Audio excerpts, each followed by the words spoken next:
Salut, on est parti sur un quiz sur le noyau de l'atome. Il va être question de protons, de neutrons et d'isotopes en particulier. Donc un proton, est-ce qu'il est chargé positivement, négativement ou est-ce qu'il n'est pas chargé? Le proton, il est chargé positivement. Un proton plus avec un P, positif. La composition du noyau d'un atome. Qu'est-ce qu'il y a dans un noyau? Est-ce qu'il y a des électrons? Est-ce qu'il y a des protons plus électrons ou bien des protons plus neutrons? Dans le noyau, il y a des protons et des neutrons. Le noyau de l'atome, est-ce qu'il est chargé positivement, négativement ou est-ce qu'il n'est pas chargé?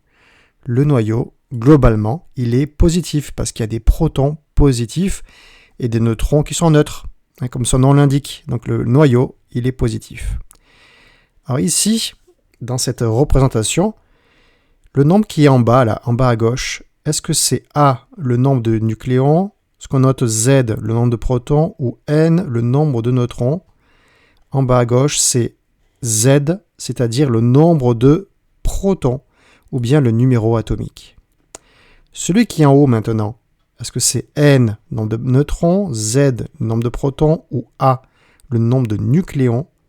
Eh bien, en haut, c'est A, le nombre de nucléons, c'est-à-dire les protons plus les neutrons. Tout ce qu'il y a dans le noyau. Le nombre de neutrons maintenant. Alors je te laisse faire pause si tu as besoin. Faire pause pour trouver la bonne réponse. Est-ce que c'est le nombre de neutrons Z-A, A-Z ou A plus Z? Eh bien c'est A, le nombre de nucléons, moins Z, le nombre de protons. Voilà, ce qui reste, ce sont les nombres de neutrons. C'est ce qu'on cherche ici. Z, le nombre de protons, est aussi appelé nombre de charges, numéro atomique, nombre de masse. Eh bien Z, c'est le nombre de protons, mais aussi ce qu'on appelle le numéro atomique. Parce que le tableau périodique, eh bien, les atomes sont rangés par rapport à Z, le nombre de protons. C'est le numéro atomique. A, le nombre de nucléons. Il est aussi appelé nombre de charges, numéro atomique, nombre de masse. Eh bien A, c'est aussi appelé le nombre de masse. Ici, avec cette représentation, c'est du carbone. 6, 13. Combien il y a de nucléons? Il y en a 13. Maintenant, ici, c'est de l'azote. N. Combien de neutrons? Eh bien, il y en a 6, c'est-à-dire 13 nucléons moins les 7 protons. Ça fait 6. 13 moins 7 égale 6 neutrons. Alors ici, on a 3 éléments. N, 7, 13, N, 7, 14, N, 7, 15. Comment nomme-t-on la relation entre ces trois noyaux? On va pouvoir dire que ces trois noyaux, ils sont isotopes.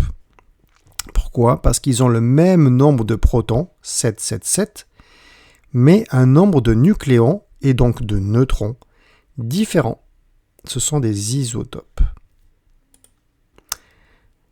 Maintenant, quelle est, parmi les trois, la relation entre la masse de l'atome et le nombre de nucléons? Formule très importante. La masse, petit m, la masse de l'atome, c'est A, le nombre de nucléons, fois la masse d'un nucléon. Ok, et ici, on va faire en sorte que, une approximation, que la masse du nucléon, c'est la même que la masse du neutron, c'est la même que masse de proton. Voilà, à quelque chose près. On va pouvoir faire cette approximation sans aucun souci dans les exercices. Donc ça, c'est une formule à bien connaître, qui est juste une proportionnalité, tout simplement. Alors Q noyau, c'est Q, grand Q, c'est la charge électrique. Donc Q noyau, la charge électrique du noyau, et petit e, on note ça, petit e, la charge élémentaire. Alors laquelle des trois est une bonne formule à connaître? Fais pause et réfléchis. Eh bien, Q noyau, c'est égal à Z, le numéro atomique, le nombre de protons, multiplié par la charge d'un proton. Et en fait, la charge d'un proton, c'est ce qu'on appelle la charge élémentaire. Et comme c'est un proton, cette charge, elle est positive. Q noyau égale Z fois E. À connaître et à comprendre, surtout. Ici, un atome avec 2 protons et 2 neutrons. Alors, c'est lequel? Lequel des trois a 2 protons et 2 neutrons? C'est l'hélium, tu vois, 2 protons en bas et 4 nucléons. Et en fait, parce qu'il y a 2 protons, plus 2 neutrons. 2 plus 2, ça fait bien 4.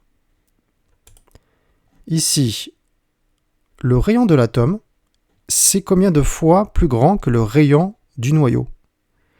Est-ce que le rayon de l'atome, c'est 1000 fois plus grand que le rayon du noyau?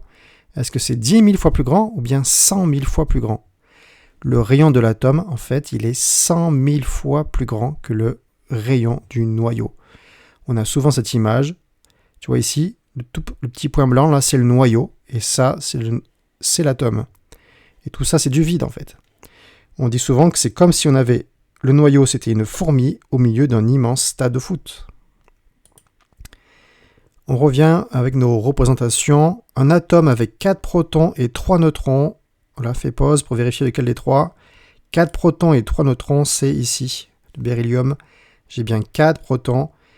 Et 4 plus 3, ça fait 7 nucléons. 7 en haut. Voilà, bravo à toi. N'hésite pas à faire ce petit quiz d'ici quelques jours, quelques semaines pour maîtriser ces quelques connaissances. Allez, à bientôt.